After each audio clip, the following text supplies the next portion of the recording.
माझ्या तज्ज्ञ लोकांच्या बरोबर चर्चा करणं, टास्क फोर्स तयार करणं, किंबहुना आता जे काही समर्पित आयोग आहे त्याच्या माध्यमातून, किंबहुना सुप्रीम कोर्टाने जे काय ऑब्झर्वेशन त्यांच्या निर्णयामध्ये ज्या त्रुटी दाखवलेल्या आहेत त्याच्यावर काम करणं, मराठा समाज मागास कसा आहे सामाजिक आणि शैक्षणिक हे सिद्ध करणं, यावर देखील बैठकीमध्ये चर्चा झाली. बैठकीमध्ये आम्ही सरकारच्या वतीने जे मराठा समाजाला ओबीसी समाजाप्रमाणे ज्या सुविधा म्हणजे सारथी, अण्णासाहेब पाटील, आर्थिक विकास महामंडळ इतर ज्या काही सुविधा आहेत त्या पण मिळाल्या पाहिजे अशा प्रकारची देखील त्याच्यावर चर्चा झाली. परंतु आपलं हे सरकार पूर्णपणे त्यामध्ये कुठेही कमी पडत नाही. जे जे काही त्यांना ध्येय आहे ते देण्याचं काम देखील करत आहे. आपल्यालाही माहीत आहे की 3700 अधिसंख्य पदं निर्माण करण्याचं काम देखील आपल्या सरकारने केलं. ते अधिसंख्य पदं निर्माण करून 3700 जे त्यांना सिलेक्शन झालं होतं परंतु नियुक्त्या मिळाल्या नव्हत्या ते देखील आपल्या सरकारने केलं. त्यामुळे सरकार पूर्णपणे सकारात्मक दृष्टीने मराठा समाजाच्या आरक्षणाकडे पाहत आहे. फक्त एवढंच आहे की जो निर्णय आपण घेऊ तो कायद्याच्या चौकटीमध्ये टिकला पाहिजे. ते कुठल्याही परिस्थितीमध्ये मराठा समाजाची फसगत होता कामा नये याची काळजी सरकार घेत आहे आणि त्यामुळे पूर्णपणे मराठा समाजाला आरक्षण देण्याबाबत सरकार पूर्णपणे सकारात्मक आहे आणि कायद्याच्या चौकटीमध्ये टिकलं पाहिजे अशा प्रकारचा निर्णय जो आहे तो आम्ही या ठिकाणी घेण्याबाबत देखील चर्चा झाली आणि सरकार देखील त्यावर सरकारची भूमिका स्पष्ट आहे. आणि आता जस्टिस शिंदेसाहेबांची जी कमिटी गठीत केली आहे त्याची आज एक बैठक देखील झालेली आहे आणि त्यामुळे कामाला गती आलेली आहे. आणि याचा विचार आणि याची दखल घेऊन जे जे काही आंदोलनकर्त्यांचं म्हणणं होतं, भूमिका होती, जवळपास त्यामधल्या बहुतांश त्यांच्या मागणीला सरकारने मान्यता दिलेली आहे. हां, ते जरांगे पाटील यांची मगाशी मी म्हटलं की त्या जस्टिस शिंदेसाहेबांच्या कमिटीत जरांगे पाटील किंवा त्यांचा तज्ज्ञ कुणी त्याच्यामध्ये येऊ इच्छित असेल तर तोही निर्णय आपण आजच्या बैठकीत घेतला आहे की मगाशी मी म्हटल्याप्रमाणे त्यांनाही त्याचं डे टू डे आपण जी काही कार्यपद्धती आहे जे काम ती कमिटी करेल त्याच्या संपूर्ण माहिती त्यांना मिळत राहील, त्यांना सूचनाही करता येतील आणि त्यामुळे हे सगळे निर्णय जे आहेत हे आपल्या सरकारने आज घेतलेले आहेत. पाटील आपल्या मागणीवर ठाम राहिले आणि तुमचा जो प्रस्ताव आहे तो स्वीकारला गेला तर पुढची भूमिका सरकारची काय नाही, आता त्यांना आम्ही सांगितलेलं आहे आणि मला वाटतं नक्की विश्वास आहे कारण तिथल्या गावकऱ्यांच्यावरच्या ज्या केसेस आहेत त्या मागे घेण्याचा आमचा निर्णय झाला आहे. जे 3 अधिकारी जे आहेत त्यांना निलंबित करण्याचा निर्णय देखील सरकारने घेतला आहे आणि त्याचबरोबर त्या कमिटीमध्ये देखील जरांगे पाटील किंवा त्यांचा कोणी प्रतिनिधी तो त्यालाही घेण्याचा निर्णय घेतला आहे. त्यावरून पुढे जाऊन आम्हाला चिंता आहे सगळ्यांना मनोज जरांगे पाटील यांच्या तब्येतीची, त्यांच्या जीवाची आणि म्हणून सर्वानुमते एक ठराव देखील केलेला आहे की सर्वांच्या विनंतीला मान देऊन आपण आपलं आंदोलन उपोषण मागे घ्यावं आणि हे जे काही त्यांची मागणी होती ते निर्णय देखील आपण घेतले आणि जी समिती आहे त्याला थोडा वेळ द्यावा आणि त्या समितीचं कामकाज कसं चाललं आहे या कमिटीत देखील त्यांना घेण्याचा निर्णय झाला आहे. त्यामुळे मला वाटतं की मनोज जरांगे पाटील हे काही त्यांचं वैयक्तिक त्यांना कुठलं वैयक्तिक स्वतःच्या फायद्यासाठी त्यांनी आंदोलन केलेलं नाही. या मराठा समाजाला न्याय मिळाला पाहिजे म्हणून त्यांनी आंदोलन केलं आहे आणि त्यांची भावना अतिशय स्वच्छ आहे, स्पष्ट आहे आणि म्हणून सरकारने देखील भूमिका घेतलेली स्पष्ट आहे आणि आम्ही असं कुठलंही थातूरमातूर वेळ काढूपणा करणारं हे सरकार नाही. जे आम्ही करणार ते पूर्णपणे अतिशय टिकणारं आणि कायम अगदी त्याचा निर्णय जो आहे दूरगामी त्याचे परिणाम जे आहेत चांगले झाले पाहिजे अशाच प्रकारचा निर्णय सरकार घेणार आणि म्हणून मला वाटतं ते त्यांचं आंदोलन मागे घेतील असा विश्वास आहे. मागे घ्यावं अशी पुन्हा एकदा विनंती आहे आणि त्याचबरोबर इतर ओबीसी समाज असेल, इतर धनगर समाज असेल त्यांनी देखील त्यांचं कुठलंही आरक्षण आपण कमी करत नाही. त्यामुळे कोणी काही अपप्रचार करत असतील तर त्याला देखील कुणी बळी पडू नये. काही ठिकाणी ओबीसीचं देखील उपोषण सुरू आहे, तर त्यांनी देखील उपोषण करण्याची आवश्यकताच नाही, कारण आपण अशी कुठलीही मागणी कुणी केली नाही की ओबीसीचं आरक्षण कमी करून मराठा समाजाला द्या. त्यामुळे त्यांना देखील माझी विनंती आहे की आपण देखील अशा प्रकारचं आंदोलन न करता सहकार्य करण्याची आवश्यकता आहे.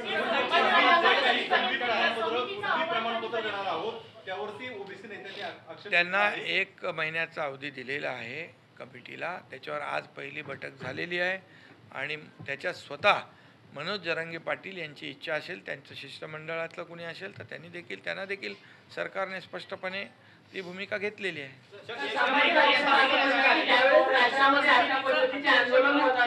त्यावेळेस राज्य सरकार या बाबतीत बैठका लावतं. इतर वेळी काय पाठीमागच्या 2.5 वर्षात राज्य सरकारने मराठा आरक्षणासंबंधी एक सुद्धा बैठक घेतली नाही, असा थेट आरोप कोणी संभाजीराजे छत्रपती. नाही, संभाजीराजांनी देखील खूप चांगल्या सूचना दिल्या. त्यांनी देखील या आरक्षणाच्या संदर्भात पार्श्वभूमी त्या ठिकाणी मांडली. आता याच्यामध्ये कुणी काय केलं कुणी काय केलं नाही याच्यामध्ये आज आम्ही जाऊ इच्छित नाही. आमचा उद्देश एवढाच आहे, मनोज जरांगे पाटील यांचं उपोषण मागे घेतलं पाहिजे. त्यांच्या जीवाची चिंता आम्हाला आहे, त्यांच्या आरोग्याची चिंता आम्हाला आहे आणि मराठा समाजाला आरक्षण मिळालं पाहिजे ही आमची भूमिका आहे. बाकी आज आम्हाला कुठल्याही राजकारणावर भाष्य करायचं नाही.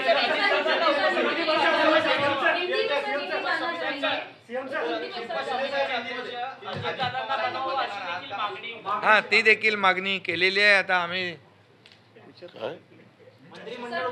विचार करो नहीं, इसमें आज जो बैठक हुई है सभी शासन और सभी विपक्ष दलों के नेता उस बैठक में थे,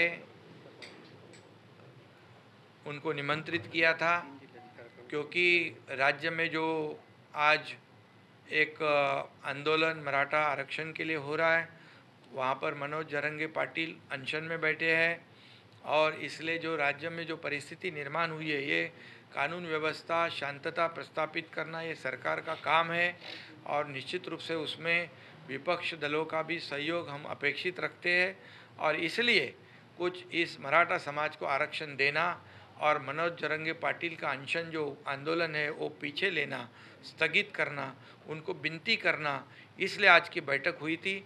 इसमें बहुत ही अच्छी चर्चा हुई और सभी लोगों ने विधायक सुझाव भी दिए कि मराठा समाज को आरक्षण कैसे मिले, उसके लिए क्या करना चाहिए और मनोज जरांगे पाटिल इनका अनशन जो है वो स्थगित होना चाहिए, इसलिए क्योंकि उनके जान की चिंता सभी को है और पूरे सभी विपक्ष के पार्टी के सभी नेताओं ने एक ठराव पारित किया कि सरकार तो सकारात्मक है और सरकार उनके मांग पर काम कर रहा है, तो सरकार को थोड़ा समय देना चाहिए और अनशन को स्थगित करना चाहिए।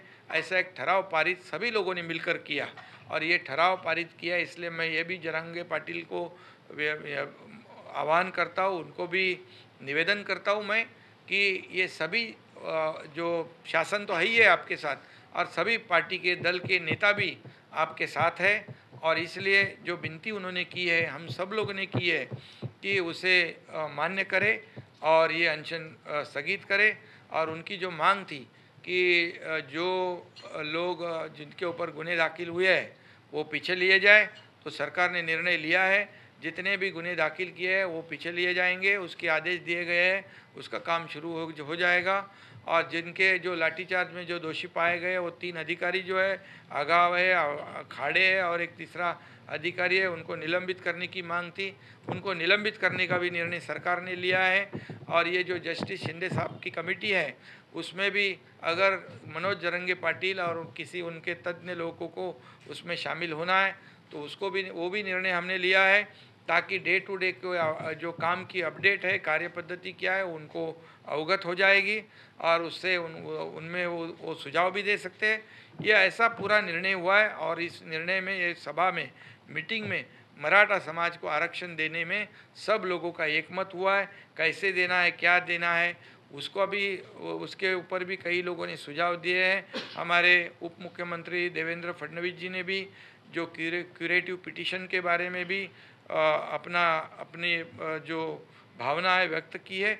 सबका एक ही हल है, इसमें सब लोग एक ही मुद्दे पर कायम है। सरकार की भूमिका स्पष्ट है, मराठा समाज को आरक्षण देना है, किसी अन्य वर्ग का आरक्षण कम करके मराठा समाज को आरक्षण नहीं देना है। जो बिल्कुल आरक्षण रद्द हुआ है उसे रिस्टोर करना है। और इसलिए मेरी ओबीसी समाज हो या धनगर समाज हो, उनसे भी अपील है कि जो भी कोई ऐसा अपप्रचार करेगा उससे सावधान रहिए, क्योंकि किसी का आरक्षण कम, रिजर्वेशन कम कर किसी के ऊपर अन्याय करके मराठा समाज आरक्षण नहीं मांग रहा है।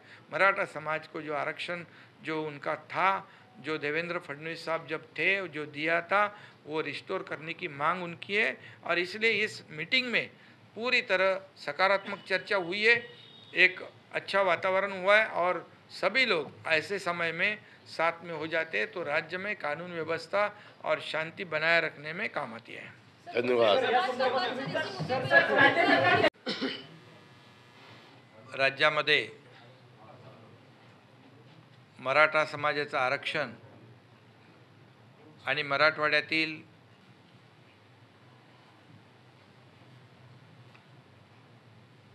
कुणबी समाजाचा दाखला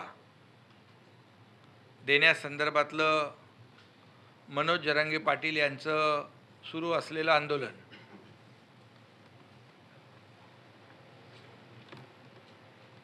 त्याचे पडसाद अनेक ठिकाणी आपण आंदोलनाच्या माध्यमातून उमटताना आपण पाहतोय। सगळ्यात महत्त्वाचं म्हणजे आज सर्वपक्षीय बैठक आयोजित केली होती आणि त्या बैठकीला सर्व पक्षीयांनी आपला अमूल्य वेळ काढून उपस्थिती दिली होती। त्याबद्दल मी सरकारच्या वतीने सर्व पक्षीय नेत्यांना धन्यवाद देतो, त्यांचे आभार मानतो। ही सर्वपक्षीय बैठक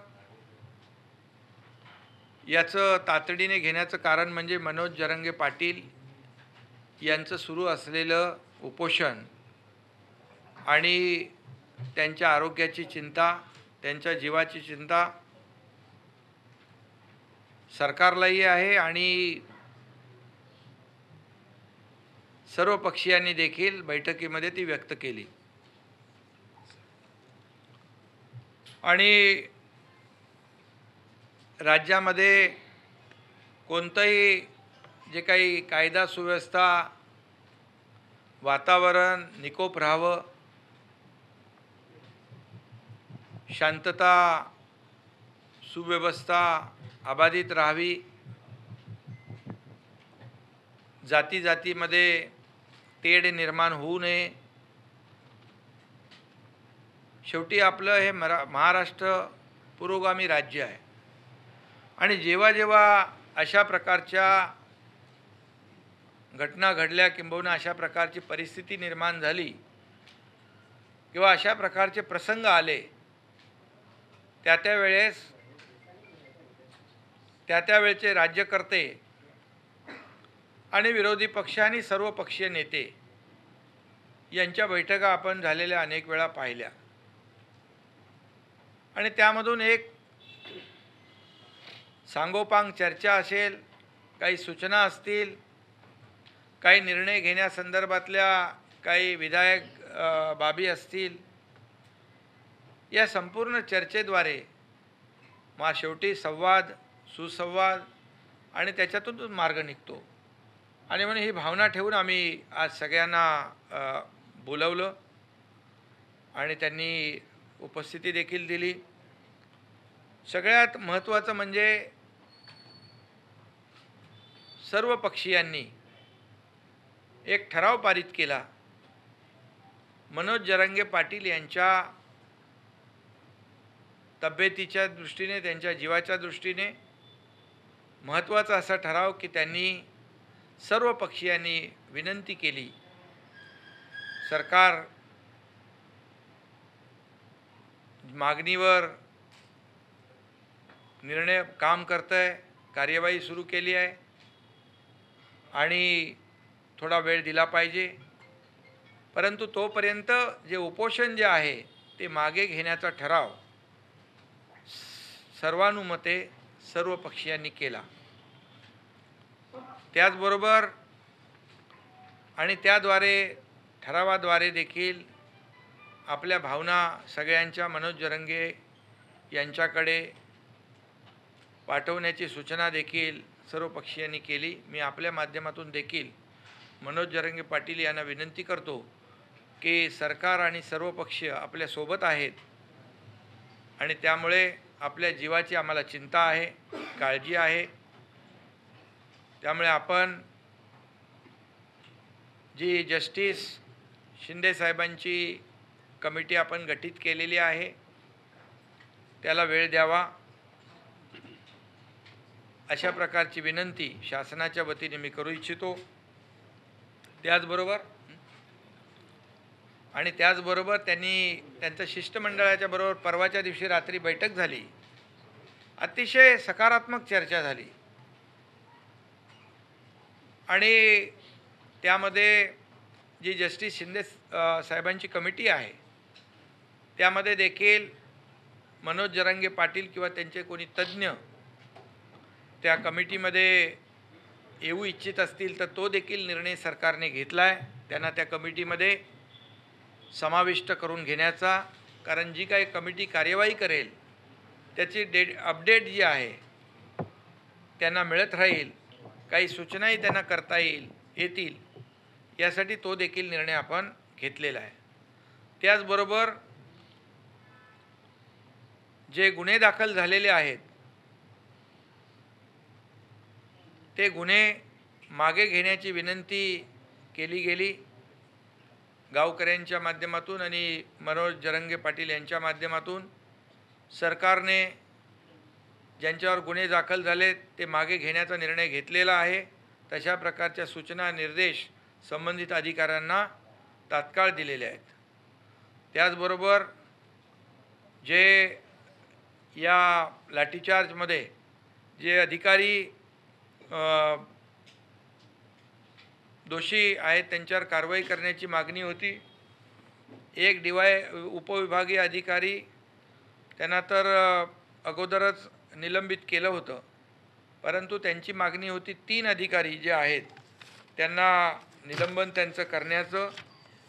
तर त्याच्यामध्ये श्रीयुत खाडे, आघाव आणि एक तिसरे अधिकारी,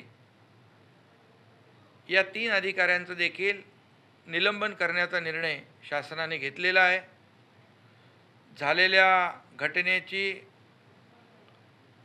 खंत सगळ्यांनीच व्यक्त केले.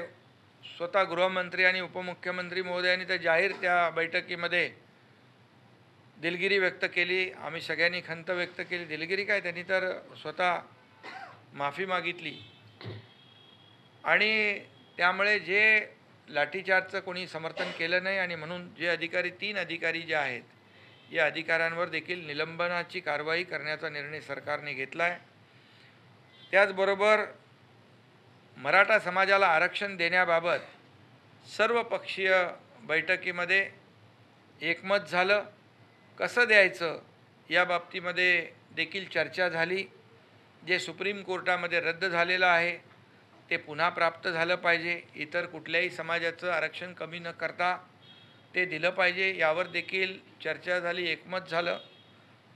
माननीय उपमुख्यमंत्री देवेंद्रजींनी देखील त्या बाबतीमध्ये क्युरेटिव्ह पिटिशनच्या संदर्भात किंबहुना कायदेशीर ज्या बाबी आहेत त्या संदर्भात देखील त्या बैठकीमध्ये आपल्या भावना व्यक्त केल्यात.